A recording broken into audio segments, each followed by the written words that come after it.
ஜனபதி அது ஜப்பானே என்பதாக அந்த செய்திக்கு தலைப்பெற்றிருப்பதை காணலாம். வீரகேசரி பத்திரிகையிலும் ஜப்பானுக்கு உத்தியோகபூர்வ விஜயத்தை ஆரம்பித்த அனுர என்பதாக அந்த தலைப்பிடப்படுகிறது.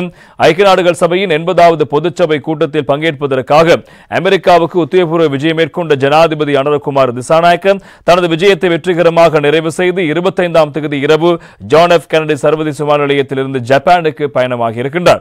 ஜப்பானிய அரசாங்கத்தின் அழைப்பின் பேரில் ஜனாதிபதி இன்று செப்டம்பர் 27ஆம் தேதி முதல் 30ஆம் தேதி வரை ஜப்பானுக்கான உத்தியோகபூர்வ விஜயத்தை மேற்கொள்கிறார்.